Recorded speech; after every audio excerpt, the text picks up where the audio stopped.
Welcome to my latest NFL mock draft. Now, I am not 100% sure if this is going to be my last mock draft of the mock draft season. I do want to have one more after this, but no promises on that.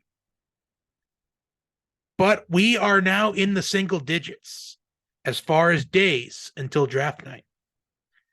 So, without further ado, let's get started. And let me tell you, if I do one more mock draft, I might make it a pretty crazy one. Although this one, it could get crazy depending on how you view certain prospects and where you think their landing spot is. So let's get right into it. The Panthers are on the clock with the first pick, and they select Bryce Young out of Alabama. As it's been rumored that the Panthers, they are now all in on Bryce Young. The Panthers, they have been all over the place the entire offseason. And you can't blame them. They're a team that's in rebuild mode. They traded Christian McCaffrey. They've traded DJ Moore.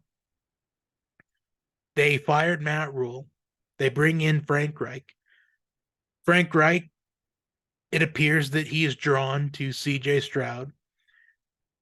And then they're having second thoughts on the number one pick. There was rumors they were open to trading it just hours after trading the number one pick. Well, for the number one pick, I should say. And I think they are settling in on Bryce Young, even though there were debates a couple weeks ago between Richardson or Stroud. But I don't know. It's just a very strange process for the Panthers. But there is pressure on them because you trade up from 9-1 and you got to get your franchise quarterback. You don't know which ones are going to succeed and which ones are going to be bust. So pressure's on. You gave up some draft capital and you need to hit on this franchise QB. And I think they'll feel like on draft night, Bryce Young is the safest option. Now, pick number 2. Now, this is where it could get very interesting. The Texans, they could pass on a QB. And there has been some rumors throughout the week that the Texans might be open to passing on these quarterbacks, as D'Amico Ryans is a defensive guy. But I think it is a smoke screen at this point. Although once the weekend hits, we're going to get a bunch of rumors. Friday, Saturday, Sunday, rumors will just be flying in. But I think they go with Anthony Richardson. And I think it'd be the smart move for the Texans. Because I have been talking the entire offseason about how much I enjoy Anthony Richardson's upside. The more highlights I watch of Anthony Richardson, the more I feel like he should be the number one pick. Now, pick number 3, the Cardinals, they go with the best player available on this board in Will Anderson Jr. I would be a bit surprised that went Jalen Carter. But with Jalen Carter's issues right now, I think it's going to be very tough for a team like the Cardinals to take a risk on Jalen Carter when rumors have been flowing that the Cardinals, they are intrigued by Will Anderson Jr. Pick number 4, this is pretty clear to me, in my opinion, with the Colts go with CJ Stroud out of Ohio State. And I'm not sure which mock draft I said it in, whether it was the 4.0 or the 3.0. I did talk about how I do feel like the top 4 in the draft is going to be some variation of Young, Richardson, Anderson Jr., and Stroud. I'm not 100% sure what the order is going to be, but I am fairly confident the first 4 will be those 4, some variation of it. So the real draft, I think, begins with Seattle at pick 5. And they are a team that can take a risk on Jalen Carter. And they will. With the 5th overall pick, as it improves their defense. They made the playoffs last year, but their defense was extremely inconsistent. And now we have the Lions on the clock, and the Lions, I think, are going to be a very interesting team to watch on draft night, as they have the 6th overall pick and the 18th pick. With the 6th pick, I think they go with Tyree Wilson at Texas Tech, as this is a Dan Campbell type of player. And with Tyree Wilson falling to Detroit at 6, I think this is a great landing spot for him, as he goes to a Detroit team where he is paired up with Aiden Hutchinson. I will say this. I actually think that the Lions, that they could win the NFC North next season. But don't quote me on it, though, because a lot could change from now until the start of the regular season. So don't quote me on it yet. Pick number 7, the Raiders on the clock. And I mentioned earlier on in the offseason where they signed Jimmy Garoppolo in free agency. But I do think they will take Will Levis here. And I think they're going to use Will Levis as a project. They're not going to throw him in the fire right away. I think they're going to wait. I mean, maybe if the Raiders, they're out of playoff contention in week 17, I think they'll maybe throw Will Levis in, kind of see what he has, and they'll move on from there. Pick number 8, the Falcons.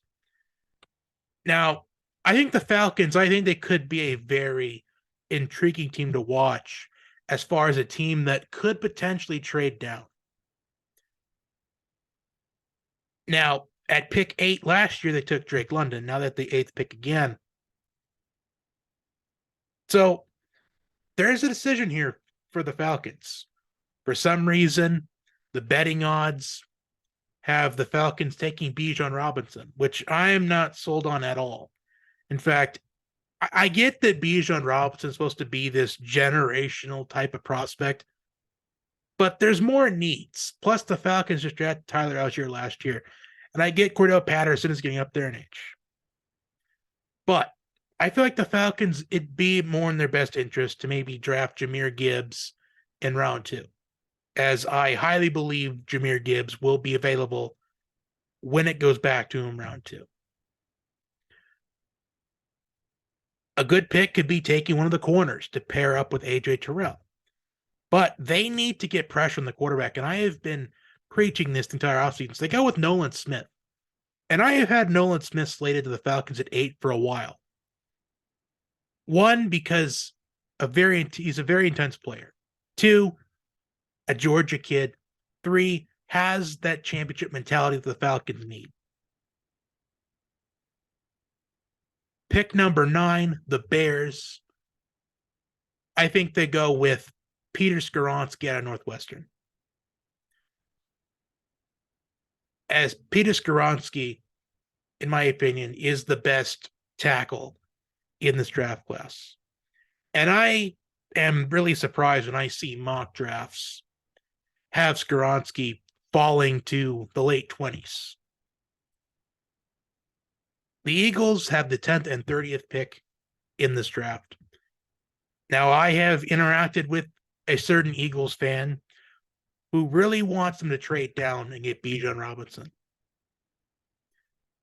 But I think the fact that the top 2 corners are still on the board in Gonzalez and Witherspoon, I think they take Chris Gonzalez out of Oregon.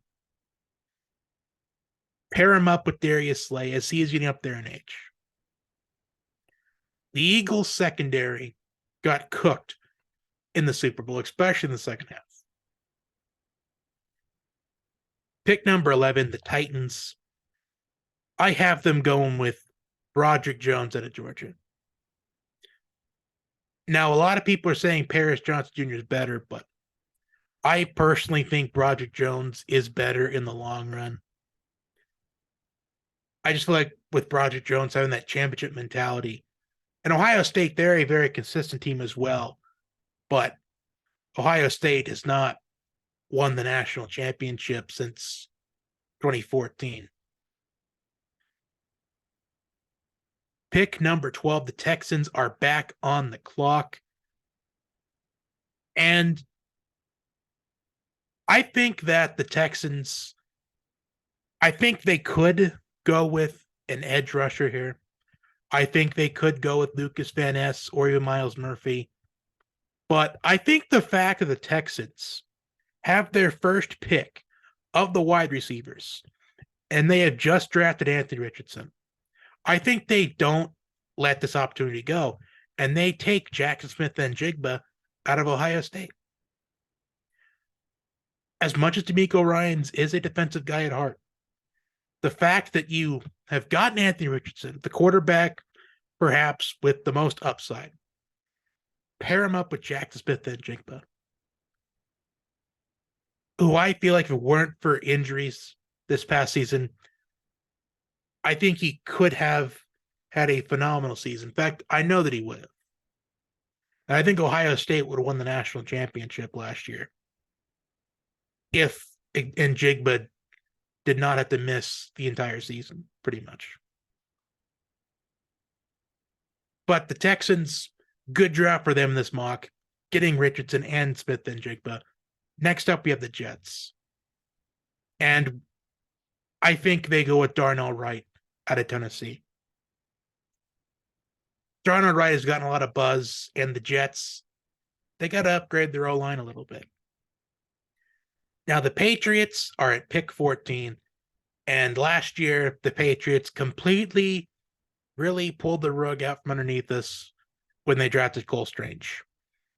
But in this mock draft, I don't have any surprises. I think the fact that Devin Witherspoon is still on the board, I think Bill Belichick is licking his chops here, as you're letting the second best corner in this class fall towards the middle of the first round. And he takes advantage of it. He goes Witherspoon with the 14th pick. Next up, we have the Packers.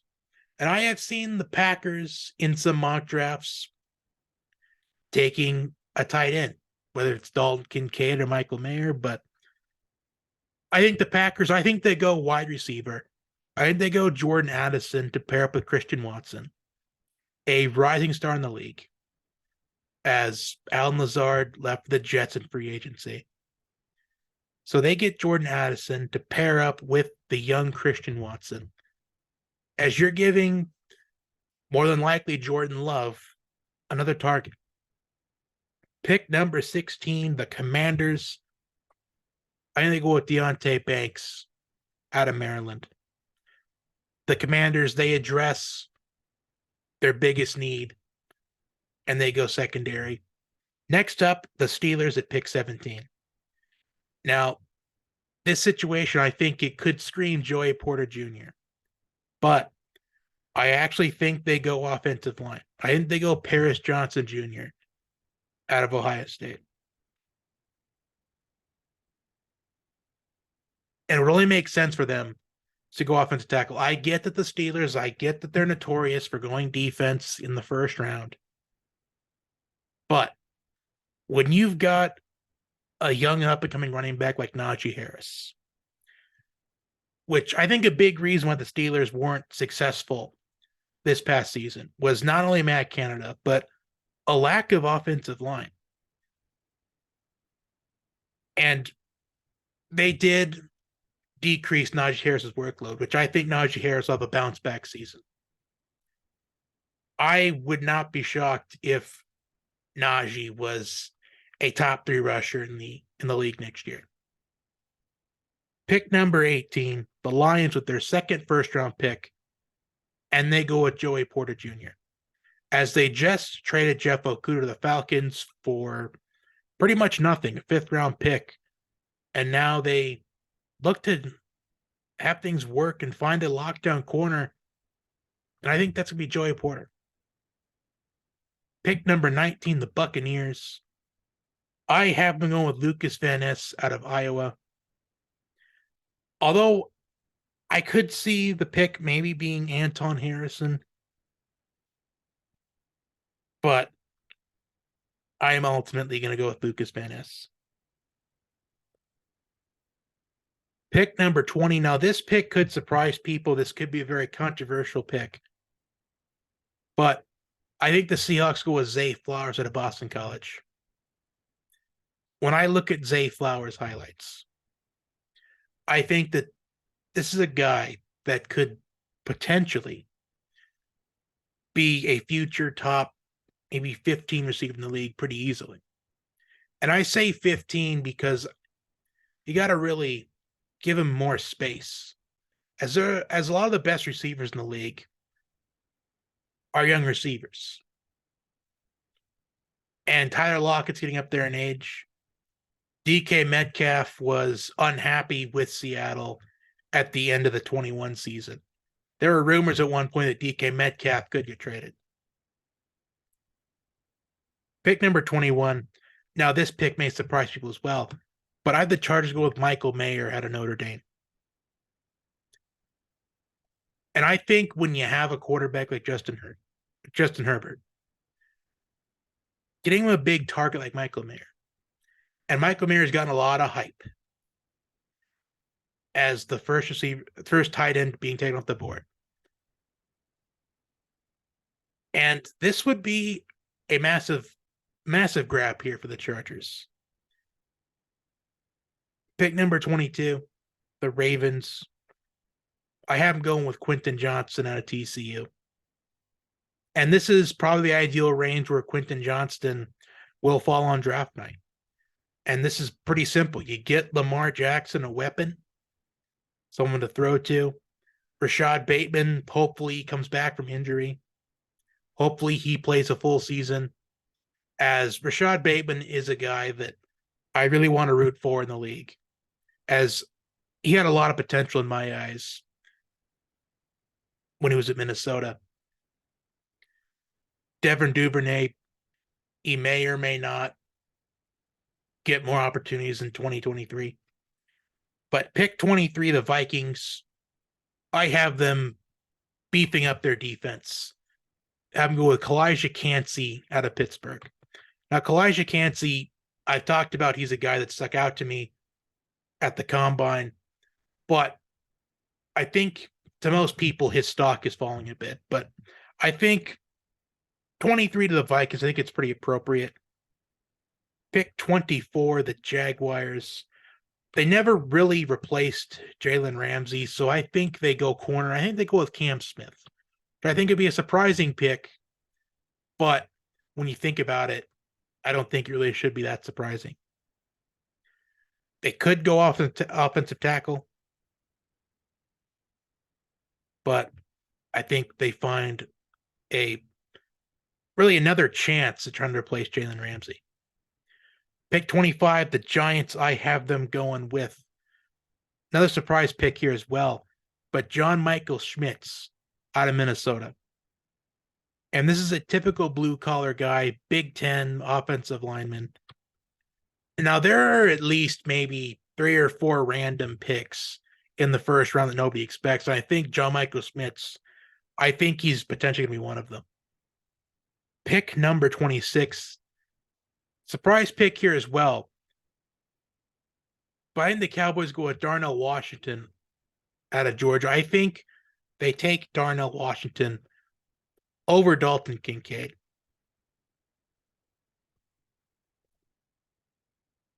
As they look to replace Dalton Schultz, although a lot of people think that Peyton Hendershot or Jake Ferguson's going to be that Dalton Schultz type of player. But I feel like once you look at Darnell Washington tape, I think you got to draft him if you have the opportunity to do so. I think the Cowboys will do just that. Pick number 27, the Bills. We finally get Bijan Robinson off the board. I think the 27th pick, the Bills go with Bijan Robinson. Although, I would not be surprised if the Bills traded this 27th pick to maybe get a certain receiver that wants to get traded to the Bills. But that's another topic for another day. Moving on to pick 28, I think we see yet another tight end come off the board. I think the Bengals go with Dalton Kincaid out of Utah. As Dalton Kincaid, in my opinion, I think he could have a better career than Michael Mayer. I think if Kincaid finds the right situation, I think with him going to Cincinnati, with one of the top quarterbacks in the league in Joe Burrow, and he's got Jamar Chase and T. Higgins surrounding him in the passing game. I think he's going to be set up with a lot of opportunities in Cincinnati early on in his career. Pick number 29, the Saints. I think they go with Brian Bursey out of Clemson. Brian Bursey is someone I'm going to want to root for in the NFL.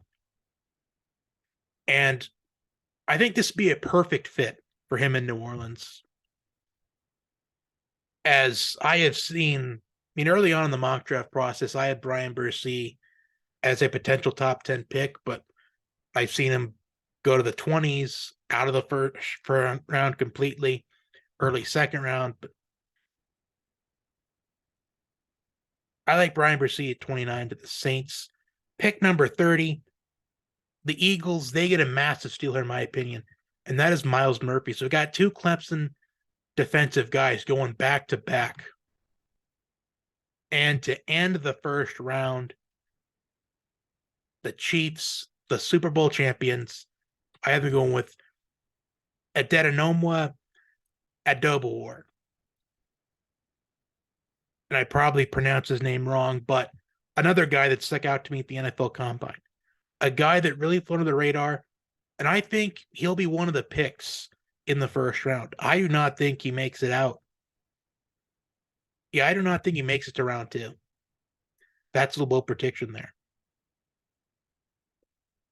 Now, I don't know why that